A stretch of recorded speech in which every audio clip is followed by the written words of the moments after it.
नमस्कार शेतकरी मित्रांनो, आपल्या गरीब शेतकरी या यूट्यूब चॅनलवर आपलं स्वागत आहे.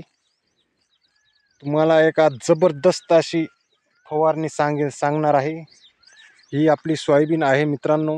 तर लास्ट फवारणी कोणती घ्यायची, कारण भरपूर फुल अवस्थेत आहे सोयाबीन, शेंगा भरपूर लागलेल्या आहेत मित्रांनो. त्यासाठी एक लास्ट फवारणी आपल्याला द्यायची आहे सोयाबीनला.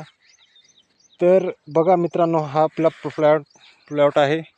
भरपूर असं फळधारणा एक चांगली सोयाबीन आहे. आपण जास्त वाढ होऊ दिली नाही. जास्त वाढ लागली ना सोयाबीनला तर काय नाही, इथं बघा, इथं थोडी वाढ झाली, त्याला काय नाही. शेंगा अशी आहे, इथं कांड्या बघा, ही असं शेंगा दाट लागत नाही.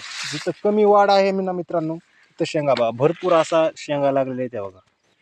तर त्यासाठी आपण एक आपलं यूट्यूब चॅनल नवीन सुरू केलेलं आहे मित्रांनो.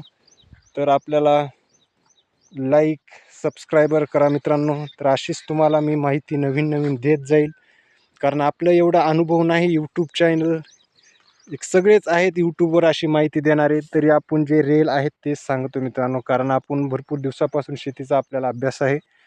तरी आपण इतरांना कमी खर्चात आपलं चॅनलचं नाव ठेवलेलं आहे मी, गरीब शेतकरी म्हणून. कमी खर्चात नंबर 1 असा रिझल्ट येण्यासाठी. कारण या सोयाबीनला आतापर्यंत 2 फवारण्या फक्त घेतलेल्या आहेत मित्रांनो. जास्त काय नाही, कमी खर्चात नंबर 1. काय नाही, जास्त महागचं पण बियाणं घेऊन, औषध घेऊन काय फायदा नाही मित्रांनो. जे आहे, जेवढी मेहनत राहील तीच चांगलेली आहे मित्रांनो. जास्त खताचा डोस पण नाही. फक्त पहिल्यांदा पेरणी वेळेसच खत आपल्याला दिलेलं आहे 10-26-26.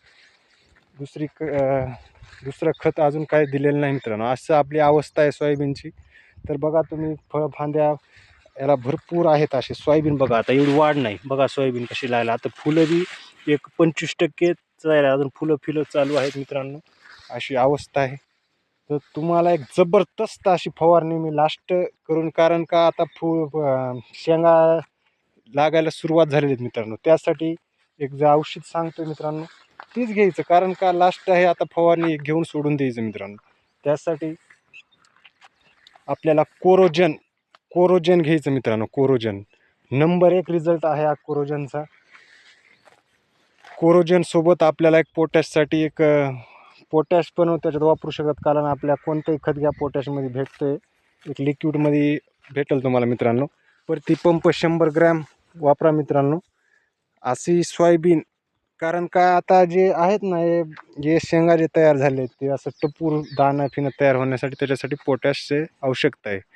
तर आपल्याला यूज करायचे प्रति 15 लिटर पंपसाठी कोरोजन एक 10 मिली, कोरोजन 10 मिली. आणि पोटॅशचं कोणतं एक तुम्ही एक विद्राव्य खत घेऊ शकतात. त्यासाठी 100 मिली प्रति पंप घ्या मित्रांनो. नंबर 1. कारण का लास्ट फवारणी, एवढी मेहनत करून काय उपयोग नाही. कारण ते शेंगा आहे आपलं, गेल्या वर्षी मी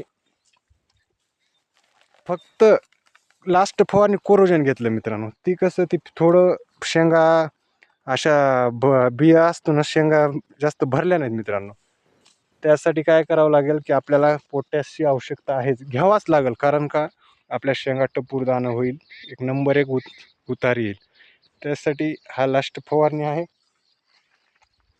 तरी माहिती तुम्हाला कसं एवढी बोलायचं आपल्याला नाही मित्रांनो. तरी आपण नवीन यूट्यूब केलेलं आहे, तरी समजून घ्या. आपल्या चॅनलला सबस्क्रायबर, लाईक करा अशी विनंती करतो. धन्यवाद.